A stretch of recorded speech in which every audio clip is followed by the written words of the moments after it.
Ibu, Bapak, Saudara semuanya yang berbahagia. Keyakinan terhadap hukum karma adalah keyakinan yang sangat penting bagi seluruh umat Buddha dari golongan yang manapun. Oleh karena keyakinan itu akan mengarahkan cara berpikir, berbicara, dan berbuat seseorang.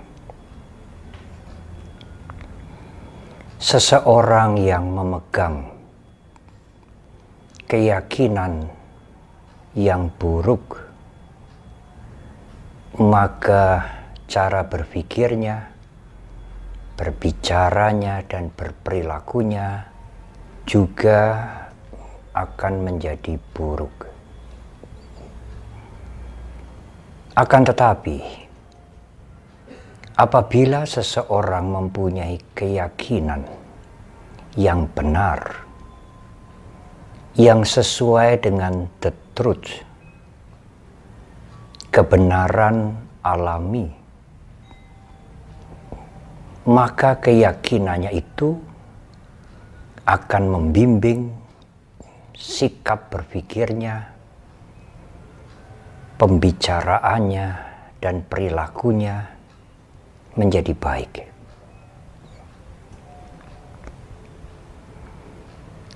Dalam Anguttara Nikaya ada 4 rincian keyakinan bagi umat Buddha yang di dalam bahasa Pali disebut 1. Kama Saddha, 2. Kama Vipaka Saddha, 3. Kama Sakata Saddha, dan yang keempat, Tathagata Bodhisattva. 3 yang pertama adalah detil, rincian terhadap hukum karma sebagai keyakinan kita. Sedangkan yang nomor 4, yang terakhir, adalah keyakinan umat Buddha bahwa Guru Agung mencapai bodhi, pencerahan sempurna. Apakah yang dimaksudkan dengan Kama Saddha? Keyakinan terhadap hukum karma, bahwa perbuatan kita masing-masing ini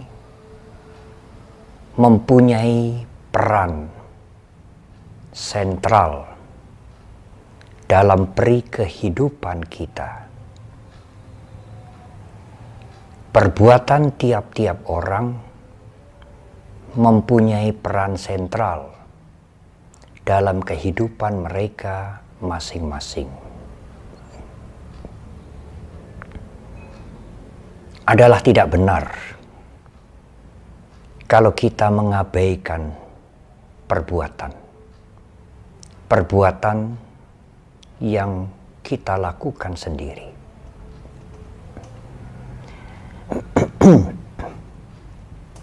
Dalam kalimat yang sederhana, apa yang kita capai, semuanya itu perbuatan mempunyai peran yang besar. Perbuatan menjadi faktor yang sangat menentukan. Sangat tidak mungkin apabila kita hanya berdiam diri, duduk-duduk saja, semua rencana yang kita rencanakan kemudian terjadi begitu saja. Sangat tidak mungkin. Peranan perbuatan dalam bahasa Pali kama atau karma dalam bahasa Sanskerta menjadi keyakinan awal bagi kita dalam keyakinan kita terhadap hukum karma. Yang kedua, kama wipakasada,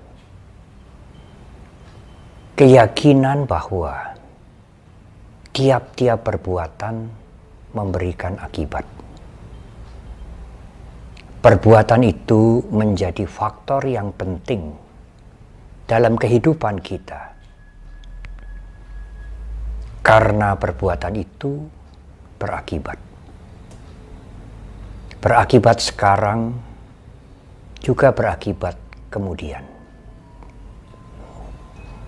Perbuatan itu tidak hanya mempengaruhi atau berakibat terhadap orang lain, tetapi juga yang terbesar adalah berpengaruh dan berakibat kepada diri kita sendiri. Hal itu ditegaskan kemudian oleh Guru Agung kita pada nomor yang ketiga, kama sakata sada. Akibat itu pasti akan kita petik sendiri. Akibat perbuatan kita yang baik maupun yang buruk tidak akan dipetik, tidak akan dialami, tidak mungkin dirasakan oleh individu yang lain, melainkan oleh kita sendiri.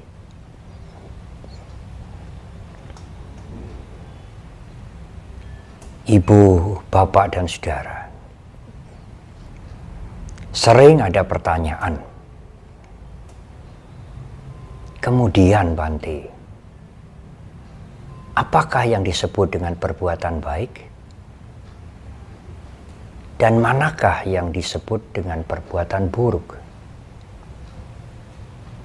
Perbuatan-perbuatan baik adalah segala macam perbuatan yang kalau dilakukan akan bermanfaat bagi dirinya sendiri dan berguna untuk orang lain. Tidak hanya bermanfaat bagi dirinya sendiri, tetapi merugikan orang lain. Tidak.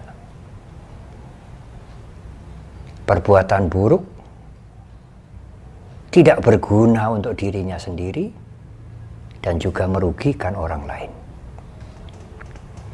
Itulah kriteria batasan perbuatan baik dan perbuatan buruk yang ditunjukkan oleh Guru Agung kita sebagai ukuran bagi kita semua.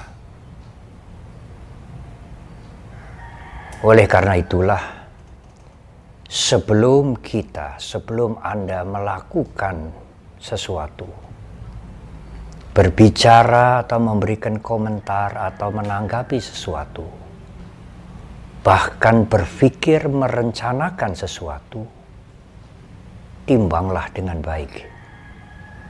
Apakah yang akan Anda lakukan itu, yang akan Anda bicarakan itu, yang sedang Anda pikirkan itu berguna untuk Anda dan berguna untuk orang lain, bermanfaat untuk masyarakat, dan berguna untuk diri sendiri.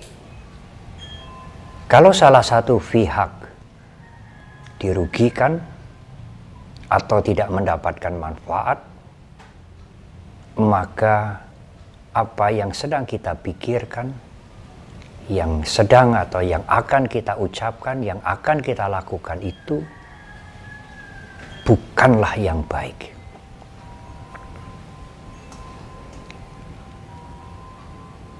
Ibu, bapak, dan saudara,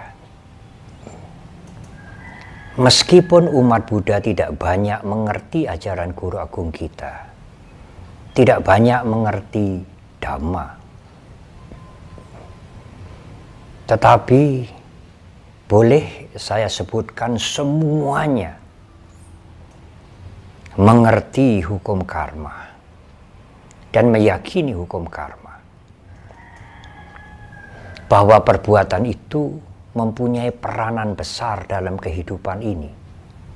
Semua perbuatan itu berakibat. Dan akibat itu pasti datang pada kita. Meskipun ada faktor-faktor lain yang mempengaruhi kehidupan ini, seperti iklim, makanan, dan sebagainya. Tetapi faktor kamma atau karma, yaitu perbuatan, menjadi faktor yang sangat penting, bahkan yang sangat menentukan dalam kehidupan ini. Karma atau perbuatan kita sekarang, dan juga karma atau perbuatan-perbuatan kita yang sudah kita lakukan yang lalu. Tetapi, ibu, bapak, dan saudara, apakah kita cukup konsisten memegang keyakinan terhadap hukum karma itu dalam kehidupan kita sendiri sehari-hari? Apabila Anda sekalian, ibu, bapak, dan saudara, sedang mengalami hal-hal yang menyenangkan, yang baik, misalnya lulus ujian, diterima di pekerjaan yang cocok, usaha Anda maju, mendapatkan apresiasi, pujian, Anda menyadari, Anda berpikir, karma-karma atau perbuatan-perbuatan baik yang saya lakukan sedang berbuah. Tetapi, saudara-saudara semuanya, kalau Anda sekalian sedang mengalami sesuatu yang tidak menyenangkan, misalnya ada seseorang yang menyalahkan Anda, meskipun Anda sudah bekerja dengan tekun, jujur, dan hasilnya sangat baik. Atau mungkin seorang anak yang merasa sangat dibenci oleh orang tuanya sendiri. Atau sebaliknya, orang tua yang merasa selalu dimusuhi oleh anaknya. Pekerja yang selalu dicela oleh atasannya. Usahanya yang mengalami rintangan, gangguan, dan lain-lain. Apakah Anda menyadari, meyakini bahwa hal-hal yang tidak baik itu adalah karma-karma yang tidak baik yang pernah Anda lakukan, yang sedang berbuah? Itu amat sulit. Kalau seorang anak memusuhi orang tuanya, orang tua selalu berpikir, bahkan berkomentar, anak ini tidak tahu budi.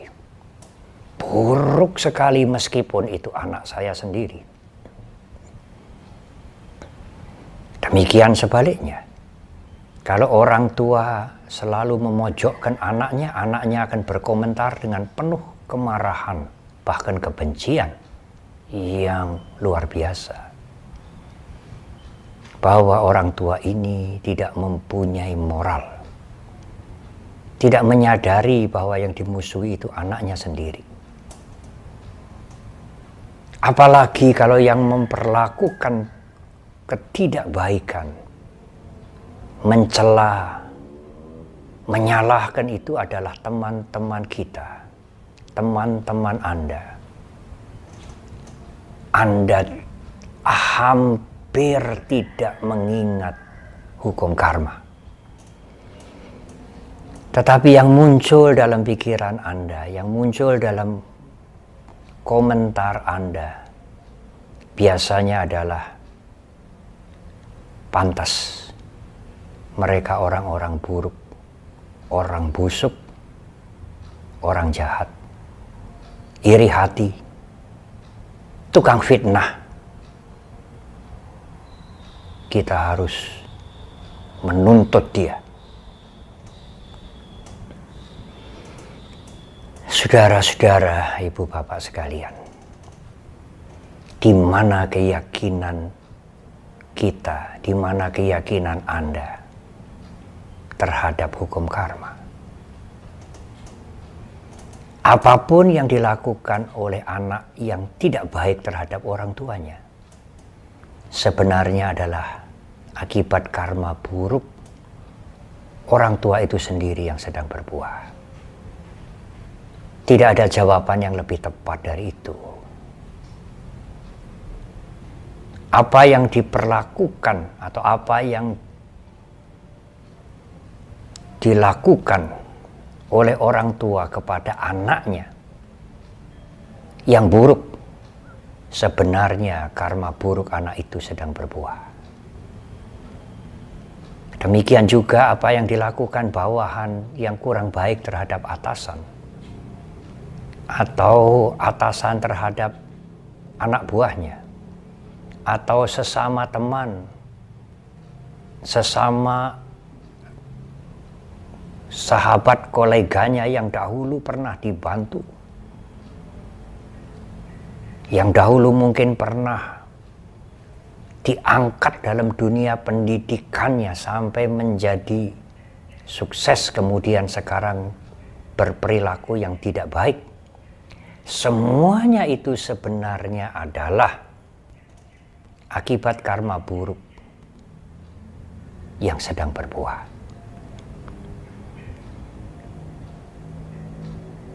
Kalau ibu bapak dan saudara mengerti Dhamma dan meyakini hukum karma, janganlah pertama-tama menyalahkan orang lain, tetapi menyadari ke dalam ini bahwa akibat karma burukku sendiri sedang berbuah. Kalau bukan akibat karmaku sendiri, tidak mungkin aku mengalami seperti ini.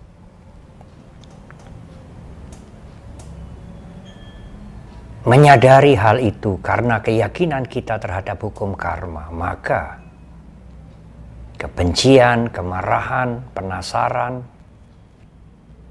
akan menurun.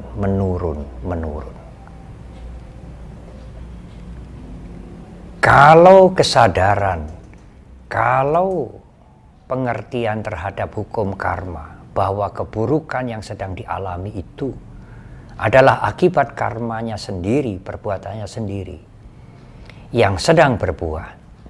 Kalau itu tidak disadari, maka yang muncul adalah kebencian, yang berkembang menjadi kemarahan dan ingin membalas apa yang dilakukan itu. Menimbulkan ketegangan mental yang luar biasa, bukan menenangkan. Membalas kemarahan dengan menuntut mereka secara hukum atau dengan cara yang lain sebenarnya adalah kejahatan juga. Perilaku buruk yang sedang dimulai. Seseorang sedang mengalami, sedang memetik akibat karma yang buruk, tetapi pada saat itu juga menanam yang buruk yang baru. Alangkah sayangnya. Tetapi kalau kita bisa menyadari bahwa yang buruk-buruk apakah fitnah, apakah celaan, apakah makian, apakah gosip yang sedang kita terima, yang sedang kita alami itu adalah akibat dari perbuatan buruk kita sendiri, maka batin ini menjadi tenang. Sulit memang menerima, tetapi harus dicoba dan harus dilatih, karena hukum karma itu sudah menjadi keyakinan kita. Keyakinan Anda, keyakinan kita, bukan yang lain. Yang buruk-buruk itu adalah akibat dari perbuatan buruk kita sendiri, bukan dari sebab yang lain. Kalau nanti batin kita, batin Anda sudah tenang, tidak dibakar oleh kebencian dan kemarahan, solusi yang akan Anda tempuh untuk menghadapi anak Anda, orang tua Anda, teman Anda, akan menjadi lebih bijak. Karena solusi itu muncul dari kasih sayang. Kita merasa kasihan mereka-mereka yang berbuat buruk kepada kita, karena mereka pun suatu saat nanti akan memetik akibat dari perbuatannya sendiri itu. Cobalah renungkan ini, saudara-saudara, ibu bapak sekalian.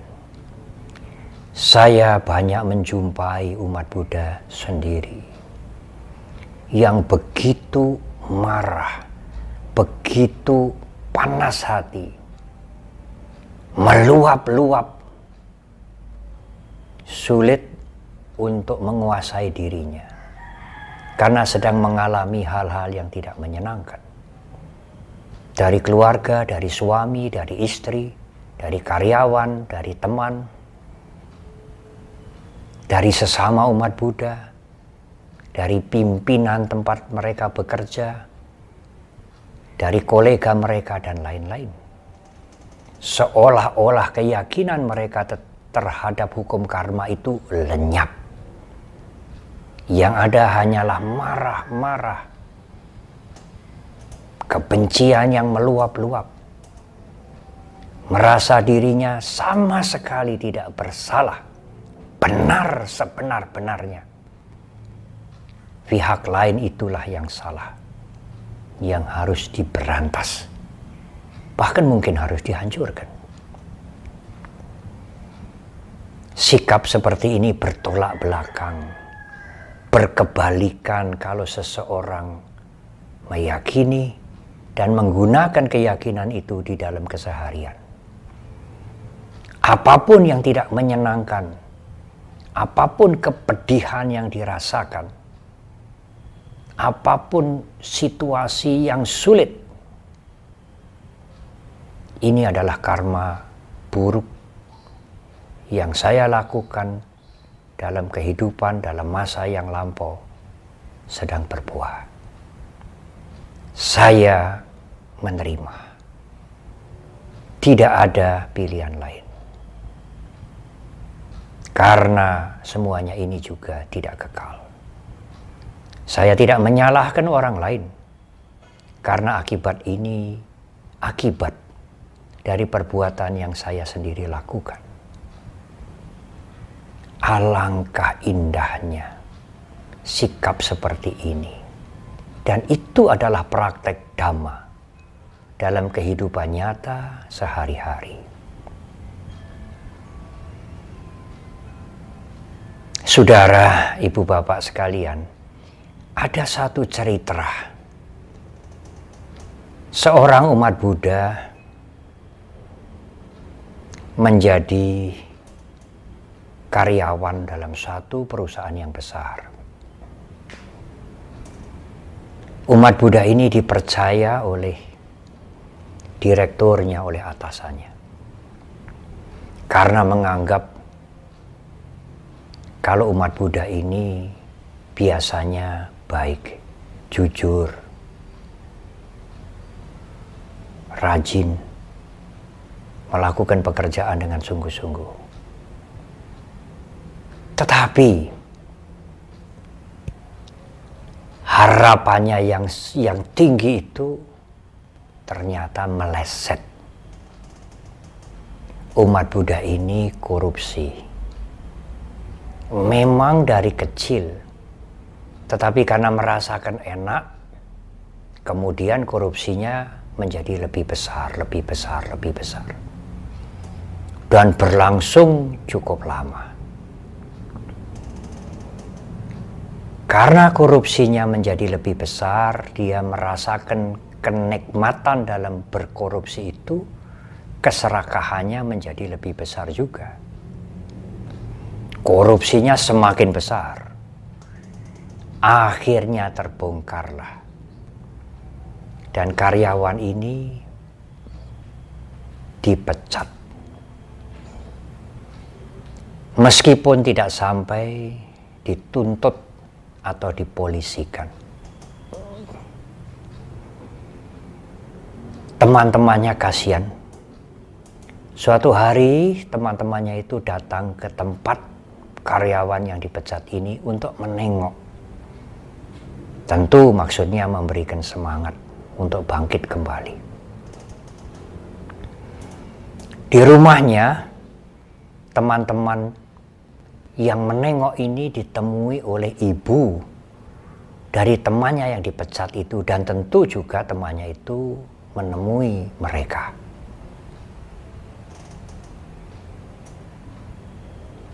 Mereka adalah keluarga Buddhis. Apa komentar ibunya? Komentar ibunya mengejutkan saya.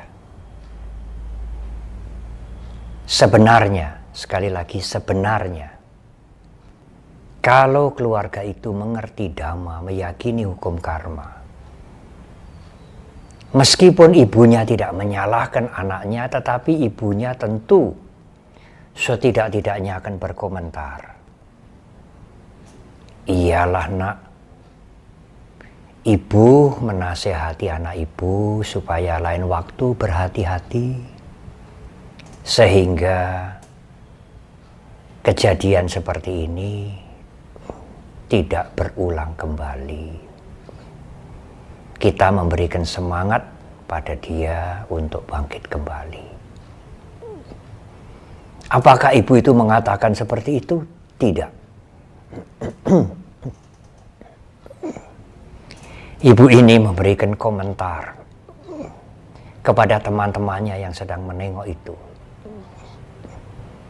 Iyalah nak, anak ibu ini sedang dicoba. Anak ibu ini sedang diganggu oleh Mara. Kasihan dia. Komentar itulah yang membuat saya terkejut. Pada waktu anak-anak yang menengok temannya yang dipecat itu bercerita kepada saya. Saya berpikir, siapakah yang mencoba oleh anak yang dipecat karena korupsi itu? Ibu itu juga menyinggung digoda oleh Mara. Mara itu dalam hal ini, dalam pengertian ibu itu, seperti setan dalam pengertian umum di masyarakat. Anaknya sedang digoda Mara, digoda setan, sehingga korupsi dan kemudian dipecat. Ibu, bapak, dan saudara, sebenarnya yang sedang mencobai anaknya itu sehingga korupsi, siapa? Yang sedang mencobai anaknya itu sehingga dia korupsi, melakukan perilaku yang buruk sehingga kemudian dipecat.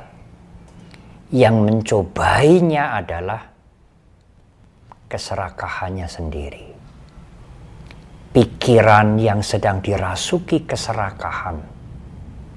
Pikiran yang sedang dirasuki kenikmatan atas keserakahan itulah yang mencobai dia sehingga berulang-ulang korupsi. Dan keserakahan itulah Mara. Kalau misalnya anak itu dipolisikan dan anak itu mengatakan, "Pak, aku ini digoda marah kok Pak, digoda setan sehingga aku korupsi. Marah itulah yang memprovokasi aku." Apakah alasan itu bisa diterima oleh polisi, Ibu, Bapak, dan Saudara? Polisi juga tidak bisa menangkap marah atau setan. Keyakinan mereka, keyakinan seseorang terhadap hukum karma akan menjadi luntur seperti lenyap pada saat seseorang itu menghadapi hal-hal yang buruk. Kesulitan, hinaan, cacian, celaan, meskipun sudah bekerja dengan baik. Apakah di kantor, apakah di organisasi, apakah di yayasan, apakah di pabrik, apakah di wihara, meskipun sudah bekerja dengan baik, jujur, sungguh-sungguh, mengabdi sungguh-sungguh, tetapi kemudian dicela. Sadari dan terimalah, akibat perbuatan buruknya sendiri sedang berbuah. Jangan membenci, jangan marah, jangan dendam, karena hal itu tidak akan menyelesaikan masalah, justru malah memberati mental ini, menambah kotoran batin, menambah penderitaan. Maafkan mereka dengan kasih sayang, karena mereka melakukan, dia melakukan, sebenarnya melakukan hal-hal yang buruk.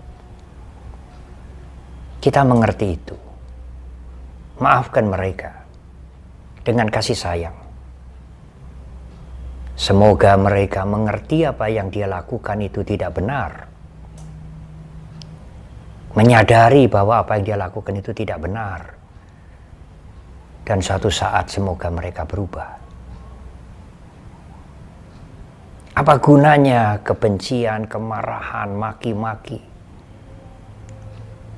Mungkin WA dengan kalimat-kalimat yang mengerikan. Apa gunanya? Bukankah itu menambah kebencian? Menambah akusala kama, perbuatan yang buruk? Yang tidak menyelesaikan masalah sama sekali, tetapi menjadikan masalah sangat berat. Berat bagi siapa, Bante? Bagi Anda sendiri. Memang memaafkan tidak menyelesaikan masalah. Memang memaafkan tidak bisa mengubah orang lain spontan, tetapi memaafkan itu membersihkan mental kita dari ketegangan, dari kotoran-kotoran yang tidak perlu ada, apalagi menambahnya. Dan itulah jalan untuk hidup tentram, hidup bahagia. Keyakinan yang keempat adalah Tathagata Bodhisattva. Apa yang diajarkan, apa yang dijelaskan dengan detail oleh Guru Agung kita terhadap hukum karma itu, beliau sadari pada waktu beliau mencapai bodhi, pencerahan sempurna. Pengertian terhadap hukum karma, keyakinan terhadap hukum karma diajarkan oleh Guru Agung kita bukan karena logika, bukan karena pengertian atau ajaran hukum karma itu masuk akal. Bukan. Memang logis, memang masuk akal. Tetapi jalannya hukum karma itu adalah the truth. Kebenaran alami yang berlaku untuk semua makhluk. Tidak hanya bagi umat Buddha saja. Berlaku sejak dahulu sekali. Sulit diketahui awalnya. Dan akan berlaku terus entah sampai kapan. Dengan keyakinan terhadap hukum karma ini, maka kita akan mengendalikan diri. sekuat tenaga kita untuk tidak melakukan yang buruk, perbuatan yang merugikan kita sendiri dan merugikan orang lain. Tetapi sebaliknya melakukan hal-hal yang baik, karena yang baik itu akan berdampak yang baik untuk kita dan juga untuk orang lain.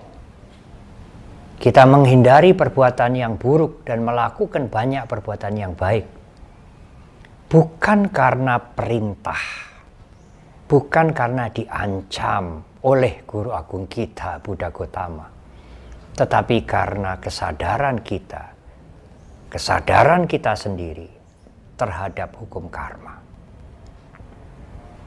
Demikian juga kita berusaha untuk tidak marah, tidak membenci, tidak membalas kepada mereka yang berbuat buruk-buruk kepada kita.